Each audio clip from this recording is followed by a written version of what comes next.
fora do quartel como eu agia dentro do quartel. Aí é que eu me dei mal.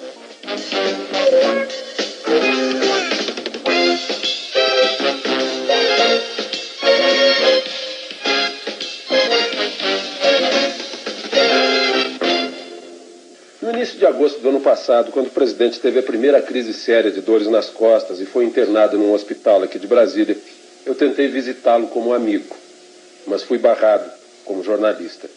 Então eu escrevi uma carta para o presidente e ele me respondeu com esse cartão.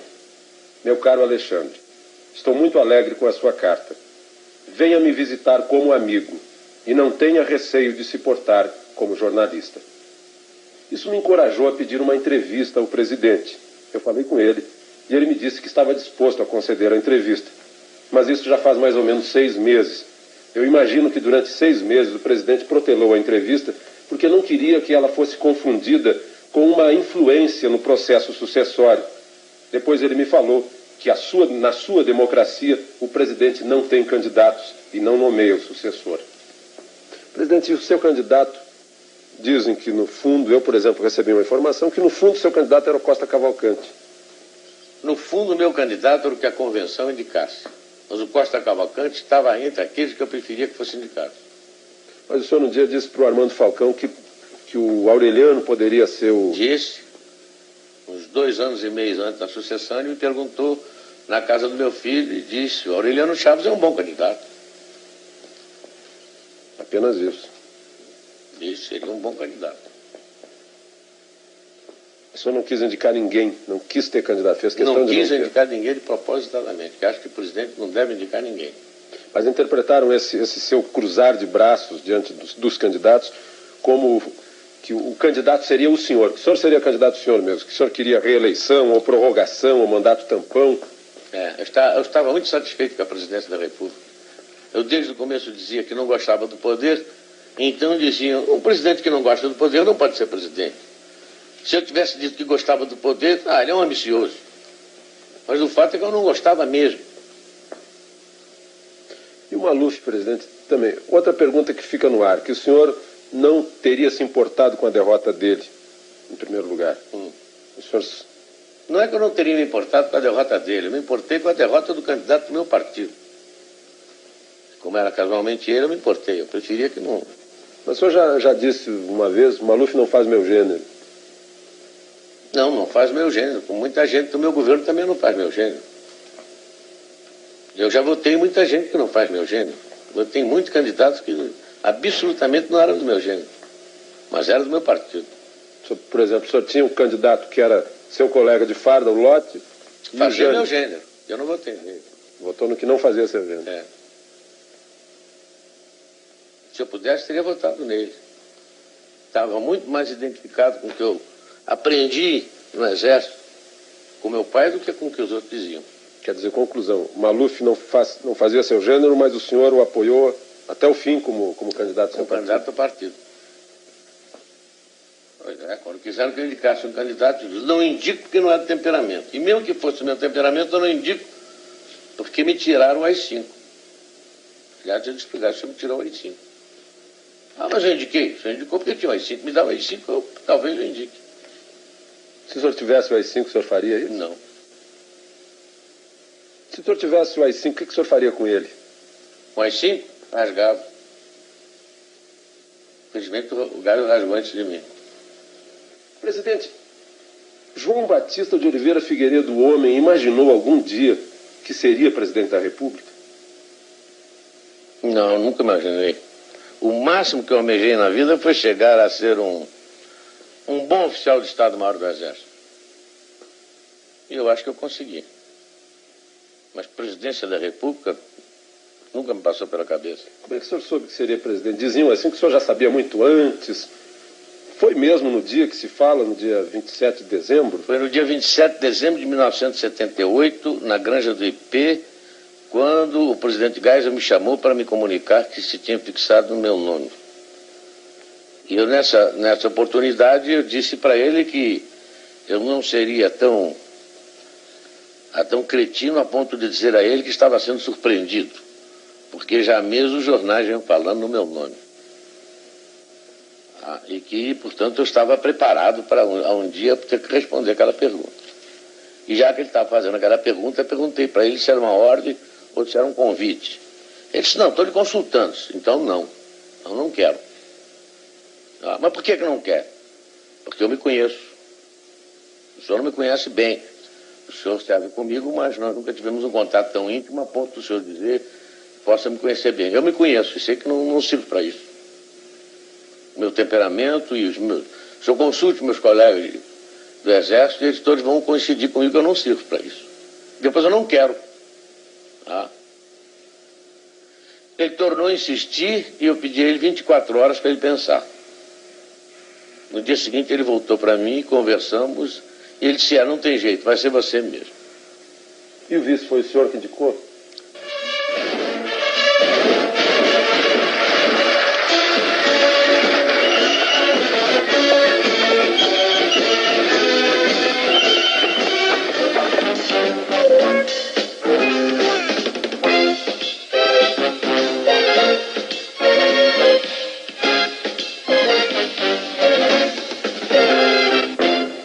Foi o senhor que indicou?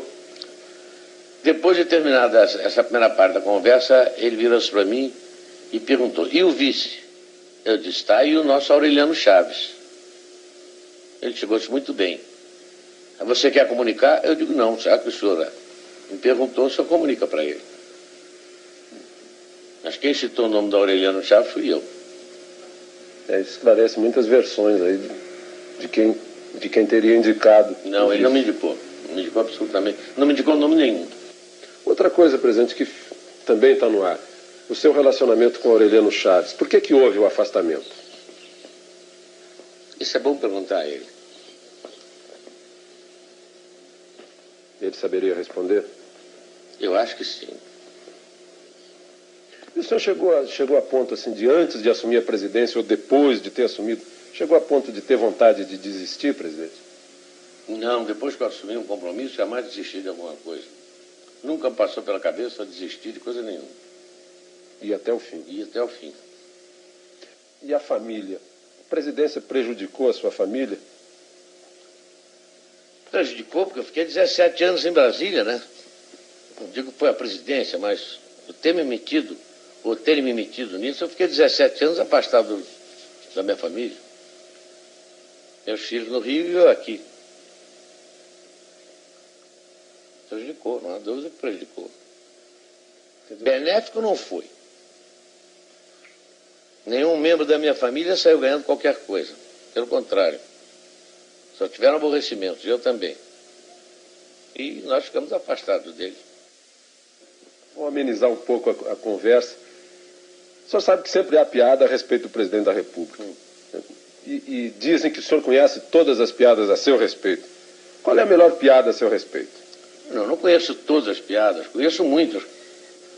A primeira que me contaram foi a do sapato, aquela do Geisel, né? O presidente Geisel, antes de me escolher, foi com um companheiro, mas você vai escolher o Figueiredo? O Figueiredo tem um temperamento meio doido, o Figueiredo é meio maluco. Por que você não se fixa num outro elemento? E que o Geisel, então, aconselhado por esse companheiro, teria consultado um psicanalista. Faz uma experiência, vai lá e diz que ao psicanalista que quer ver as reações, como é que um presidente entra e sai do poder. Faz uma experiência com o senhor e depois faz uma com o Figueiredo. E o Geisel aceitou. E chegou lá e o psicanalista perguntou para ele, presidente, qual é o objeto que normalmente é quadrado, mas pode ser redondo, pode ter 4 pés, pode ser 6, serve para a gente se reunir em torno, para fazer refeições ou para conversar. Enfim, tem uma porção de utilidades, não sei o quê. Ele pensou, ele disse, uma mesa. Ele disse, muito bem, isso está perfeitamente. E qual é o objeto que todo mundo usa? Geralmente, para não andar com o pé no chão, todo mundo usa. E o Geisel, naquela precisão dele, de gostar das coisas precisas, perguntou se tinha cadarço ou não tinha cadarço. Sim.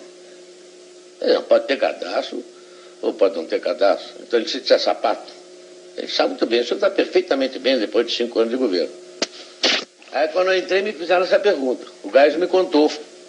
Olha, vão lhe perguntar isso assim, assim, vai prevenir. E a primeira pergunta que me fizeram foi essa dos sapatos também. E eu então perguntei, tem cadastro? O camarada disse, não pode ter cadastro e não tem cadastro. Então eu disse, então é um mocassim. Se não tem cadastro, é um mocassim. Foi essa a primeira que me contaram. Aliás, eu contei para ele. Mas o que eu achei mais graça é que diziam que desde o começo que eu não cumpria nada do que estava prometendo.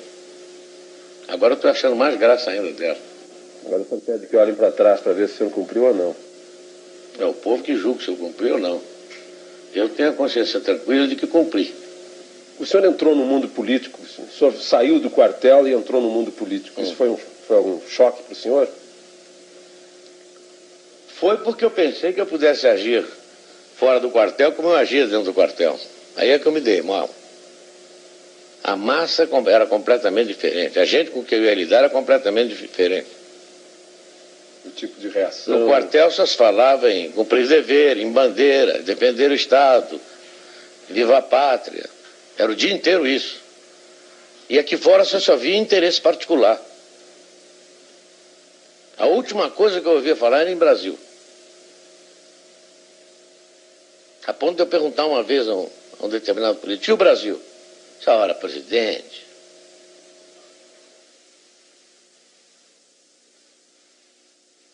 Vou pensar melhor. Absolutamente. É para abrir, quer dizer, general? É para abrir mesmo, e quem quiser que não abra, eu prendo, arrebento.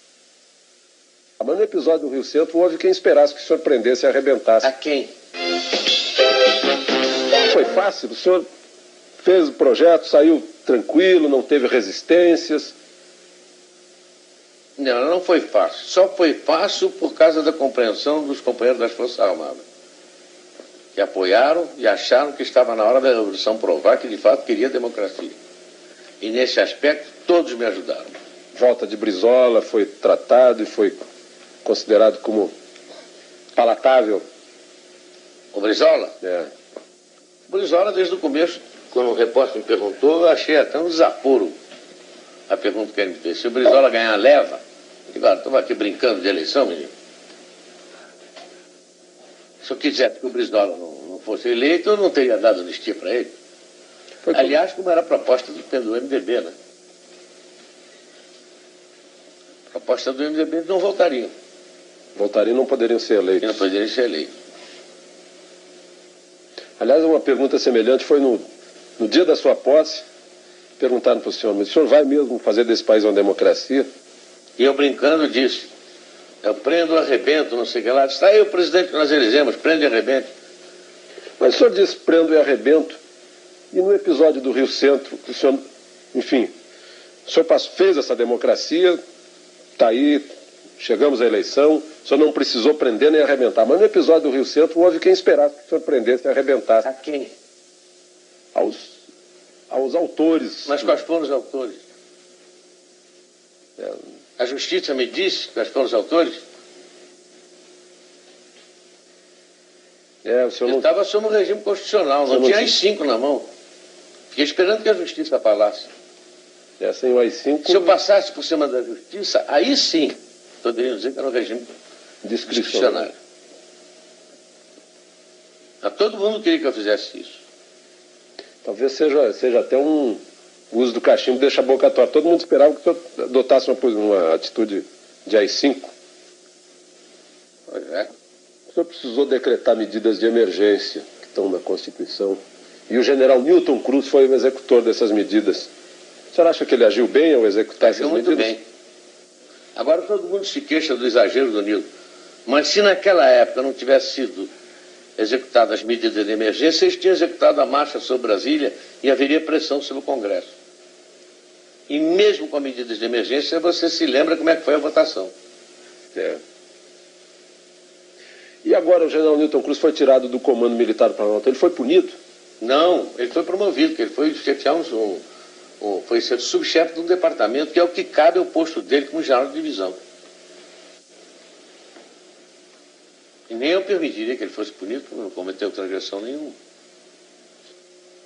O senhor, durante uma parte do governo, saiu uma versão que o senhor teria comentado com algum íntimo, disse assim, olha, se me incomodarem muito, eu chamo o Pires e largo isso tudo. O senhor disse não, de fato, numa reunião com alguns ministros, eles começaram a tocar em assuntos que estavam me desgostando já há tempos. E insistiram no assunto. E eu brincando com eles, disse, olha, se insistirem nesse assunto, eu chamo o Pires e vou embora. E eles caíram na gargalhada. Mas isso foi em ar de brincadeira. E foi uma vez só. E aí generalizou-se de que eu chamaria o Pires. Mesmo porque não caberia chamar o Pires. Se eu tivesse que ir embora, teria quem chamar. A Constituição diz quem é que teria que ser chamado. Vice-presidente. Não. Agora, foi uma brincadeira minha. Presidente, por falar em chamar o Pires, a Veja publicou na outra semana uma versão de que no segundo semestre do ano passado teria estado na iminência de haver um golpe militar. O senhor leu essa versão? O que o senhor acha? Li, depois me chamaram a atenção e achei muita graça. Porque eu nunca estive na iminência de dar um golpe. Sempre que houve possibilidade de alguma coisa, eu entrei e valeu. Jamais passou pela cabeça do general Pires aquilo. Aquilo ali foi a maior história de ficção que eu já li na minha vida. Tem ali algumas meias verdades e alguns assuntos que nós possamos ter discutido.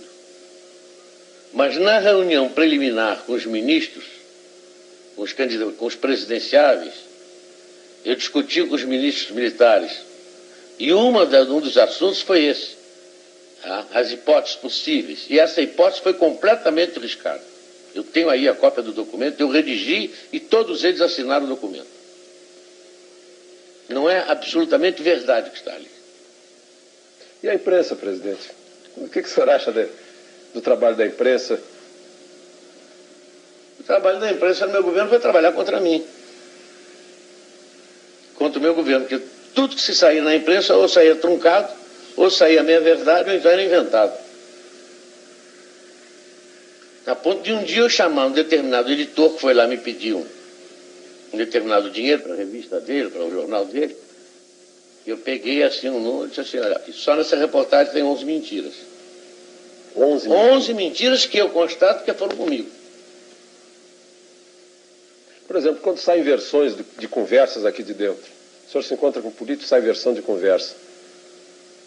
Algumas vezes os políticos ouvem, estão aqui em casa, ouvem e contam. Tem alguma coisa de verdade. Outras vezes não tem absolutamente verdade nenhuma. Como é que o senhor...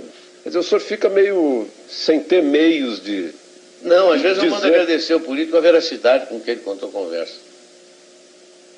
Já muitas vezes aconteceu isso. A fidelidade com que ele repetiu. Quando eu me expressei ontem a respeito do comício, foi um pensamento meu. Foi uma colocação má minha. Eu não me subexpressar. Eu desejo fazer uma retificação. O senhor, afinal, disse ou não disse para o Franciscato que o senhor queria estar no comício das diretas no Rio de Janeiro? Nesses últimos 6 anos, muitas perguntas ficaram no ar sem resposta. Eu trouxe essas perguntas aqui para a residência do Torto para fazê-las ao presidente. Presidente, eu vou começar por um episódio lá da Espanha. O senhor, afinal, disse ou não disse para o Franciscato que o senhor queria estar no comício das diretas no Rio de Janeiro? Não, não disse, jamais disse a ele. Chamei imediatamente o Franciscato e pedi a ele para desmentir a cara em verdade que ele havia dito. Que eu entendi que ele disse para querer me beneficiar. E o coitado Franciscato, ao desmentir, foi infeliz. Dizendo que tinha se traído, que tinha ouvido alguma vez eu dizer isso. Eu nunca disse isso a ele. Que teria cometido a inconfidência, mas o senhor realmente não disse. Não, absolutamente, nunca disse. Outra coisa que ficou no ar um dia... A única coisa que eu disse foi na entrevista que eu dei na África, quando começaram a me perguntar na entrada ali da casa em que eu estava hospedado, presidente, e as eleições diretas? Eu comecei a entrevista assim, jamais passou pela minha cabeça fazer a eleição direta agora. No entretanto, se o partido assim decidir, o Congresso decidir, eu como homem de partido tenho que me submeter. Afinal, todos nós somos pelas diretas. Eles começaram aqui no Brasil, a notícia chegou aqui no Brasil O presidente está de acordo com as diretas. Não está de acordo, mas não para... Mas naquele momento, não. Tanto que o senhor depois propôs para 88. Então, eu propus para 88. E justamente eu não estava de acordo porque não eram essas as regras do jogo. E toda a imprensa brasileira acusava o regime de estar sempre mudando as regras do jogo. Então vamos com elas até o fim.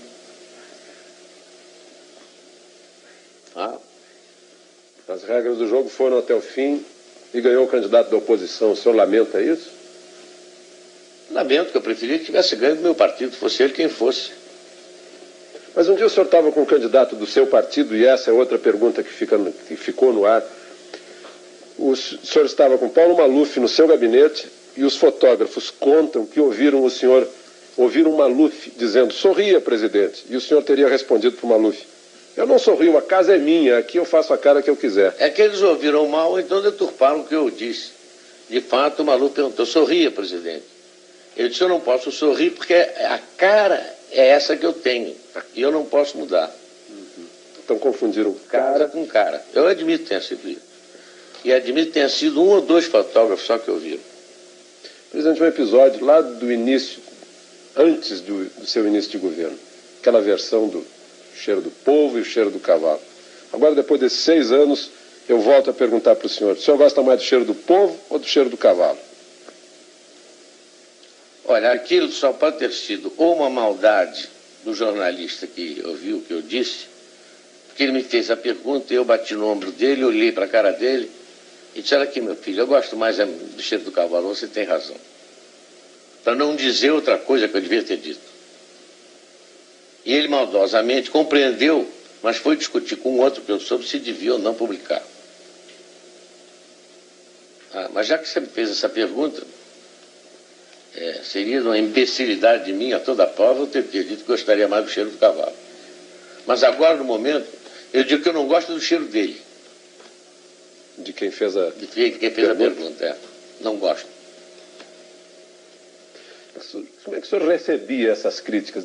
Não, as pessoas que o cercam no palácio nunca sonegaram do senhor as críticas? Não, nunca sonegaram.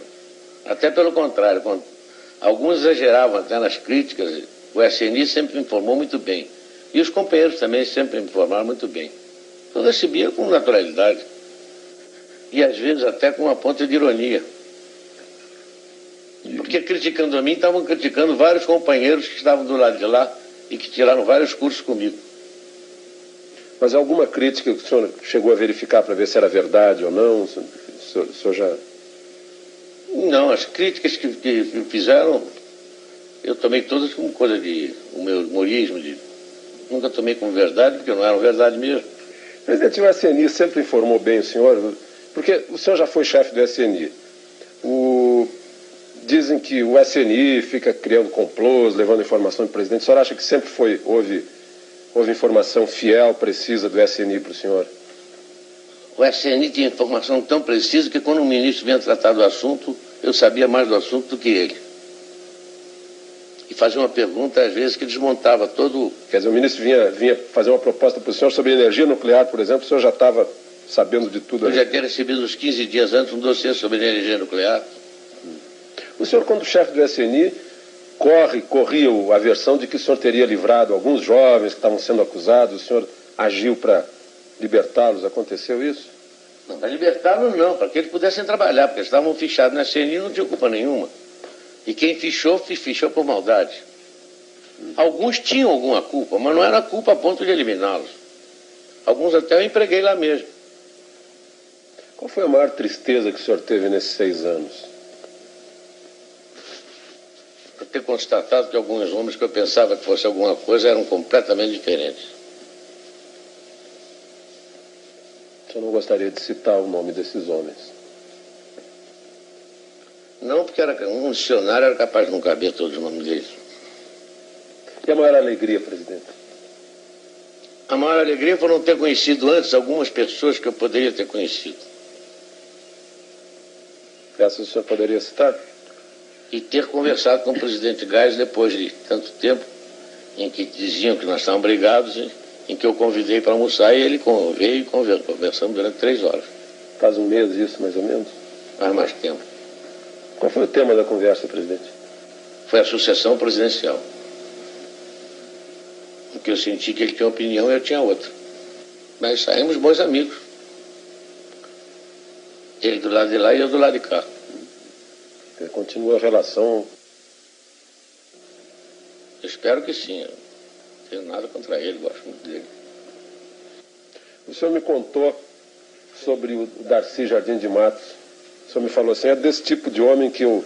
Esses são os homens que eu admiro. O senhor o convidou para conspirar antes de 64, ele disse, eu não entro em conspiração, mas vou estar ao seu lado. Ele e meu irmão Diogo.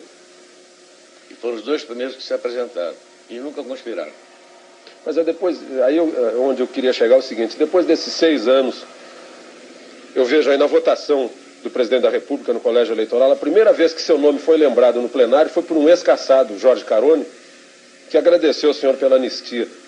Como é que o senhor, depois desses 6 anos, como é que o senhor analisa o coração dos homens, as pessoas que o senhor conheceu? Como qualquer homem de bom senso, qualquer homem de bem poderia analisar. O que eu poderia esperar? Eu não poderia esperar isso. E, no entanto, devo isso a ele. O senhor imagina agora que o senhor está passando a faixa para o Tancredo, o que passa no seu pensamento? A declaração de um ortopedista do Rio de Janeiro, dizendo que não gostaria de ser seu médico, porque o senhor é um paciente muito indisciplinado. O senhor causou problemas para o Dr. Newton, presidente?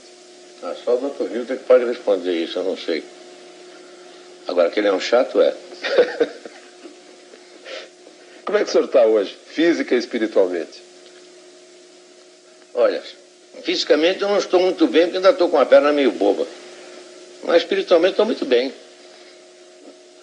Estou com a consciência tranquila, fiz o que eu achava que poderia ter feito.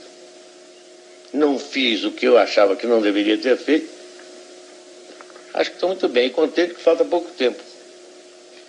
O senhor já calculou hoje quantos dias faltam? Eu tenho uma tabela lá nas baias, eu não fui lá nas baias hoje. Faltam 8 com 28 de fevereiro, são 36 com 15, 46, 51 dias. O senhor está contando mesmo os dias que faltam? Todo dia vou lá nas baias, quando eu vou lá eu corto. Mas o senhor foi à ONU, o senhor esteve no México. Como é que foi nesses 2 últimos anos aí? O senhor parece que defendeu um ponto de vista que foi vitorioso. Eu comecei inicialmente procurando congregar todos os países sul-americanos em torno de uma ideia, de uma fala só no sentido daquelas partes comuns de política externa. Consegui. E depois fui à ONU para, vamos dizer, uma fala de alerta. Mas, infelizmente, esse alerta começou a ter resultados agora com a reunião de Cartagena. Quando eu senti que, de fato, os países desenvolvidos começaram a se preocupar. Mas, nesse ponto, o Dr. Tancredo Neves tem razão. Dinheiro se paga com dinheiro. Então, ele tem que arranjar dinheiro para pagar. O senhor sempre pagou a dívida com dinheiro? Sempre paguei dívida com dinheiro. Não paguei para a miséria do povo, não paguei com dinheiro mesmo. Eu espero que ele consiga isso também. Presidente, governo Tancredo Neves, o que o senhor espera do governo Tancredo Neves? Eu não espero do governo dele, eu espero que ele tenha um pouco mais de sorte do que eu tive. E que no final do governo dele o povo faça mais justiça a ele do que fez a mim. Mas agora no final do seu governo até a oposição está fazendo justiça. O senhor foi lá no Palácio, o Hélio Garcia, o José Richa, o Iris Rezende estão convidando o senhor para homenagens, comícios. O senhor vai nesse comício? Não. O senhor não vai mesmo? Nem de lá do cá, nem do lado de lá. Mas fico muito honrado com o convite que eles me fizeram, muito agradecido. Sinal que alguém reconheceu que nem tudo que eu fiz foi ruim, né? O senhor agora, lá no sítio do Dragão, o senhor vai estar tranquilo. Se alguém aparecer lá para falar em política, pedir conselho, pedir que o senhor volte, você candidato a alguma coisa? Você é candidato a senador, alguma coisa assim? Eu acho que não vai aparecer ninguém. E se aparecer? Duvido. Eles me conhecem. A partir do dia 15 de março eu não sofro certas restrições que o cargo impõe. Você não precisa se conter. Não preciso me conter. O senhor me contou certas coisas que a gente não pode revelar, que realmente o senhor tinha boas razões para não se conter e se conteve. Tanto que tenho medo de não poder me conter depois do dia 15. No dia que o senhor estiver passando a faixa para o Tancredo, no dia 15 de março, o senhor imagina agora que o senhor está passando a faixa para o Tancredo, o que passa no seu pensamento? Eu tenho pena dele. Tenho uma pena danada dele. Por quê, presidente? Ele vai passar pelo que eu passei. O senhor não acha que ele está com mais opinião pública dando força para ele? Tá com... Esse é que é o perigo, justamente. É que ele está com o apoio da opinião pública, está todo mundo esperançoso que ele possa fazer milagre, mas ele já disse que não vai fazer milagre, porque ele é um homem inteligente e sabe que não pode. Ele esteve aqui conversando com o senhor. Ele jantou comigo aqui uma vez, há uns 2 ou 3 anos atrás, e esteve no palácio outro dia. Esteve no hospital me visitando. E várias vezes encontrei com ele em solenidade, em Minas, aqui mesmo. Essa passagem de serviço o senhor já abriu, ele já está, de certa forma, sendo ouvido? Já, eu disse a ele que tinha todos os órgãos do governo à disposição. Se ele quisesse, eu mesmo estaria à disposição dele para qualquer coisa. Inclusive nessa questão de fechamento da renegociação da dívida? Não, isso nós não tocamos. Agora, apenas disse a ele que iria ser difícil. Porque se dependesse do governo americano, muito bem. Mas não depende do governo americano, depende dos banqueiros americanos. Presidente, hoje, se o senhor olhar para trás nesses 6 anos, e na hipótese que eu acho que para o senhor seria uma péssima hipótese, se eu tivesse que assumir a presidência da República, que coisas que o senhor fez que não faria? E que coisas que o senhor deixou de fazer que faria? Coisas, fatos? Atos, ações de governo. Alguns fatos aí, alguns atos de fato, talvez eu não tivesse feito, não deram certo. Outros que eu não fiz, talvez eu tivesse feito, talvez dessem certo. Agora, uma coisa que eu acho que faria é, não faria novas relações. Relações pessoais. Eu queria ficar com os amigos que eu já conhecia há 50 anos. Eu fui muito infeliz com as relações novas que eu fiz. Elas o surpreenderam. Desagradavelmente. Teria sido, o senhor me desculpe, teria sido ingenuidade política sua? Ou esperteza política deles, ou as duas coisas. Ou um julgamento demasiado severo a respeito da minha inteligência.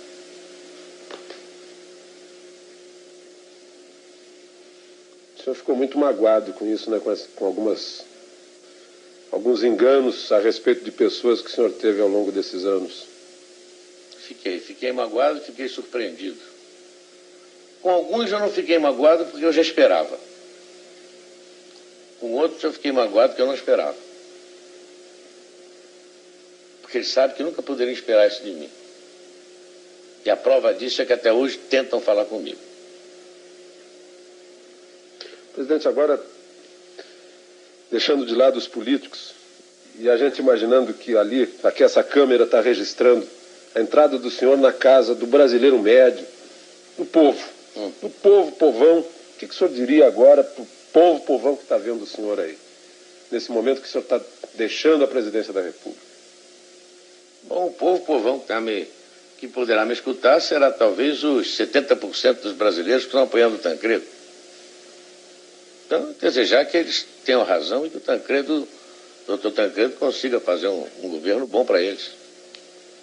E que eles o doutor Tancredo consiga dar a eles o que eu não consegui. E desejar felicidade para eles. E que me esqueçam. Aliás, eu pedi isso desde o começo. Se lembra? Mas eu acho que eu tenho a impressão que a história não vai esquecer certas coisas, presidente. Anistia, por exemplo, em primeiro lugar, e acesso à democracia que está aí. Pode ser que eu não esqueça, mas eu preferia que esquecesse. Para o senhor viver tranquilo lá no sítio do Dragão. É. E que não me venham conversar mais sobre política. Que aí eu abro o meu arquivo. Só tem cartas e papéis guardados? Muitos. Bom, presidente, muito obrigado ao senhor. Obrigado. Obrigado a você também. E obrigado a vocês. Música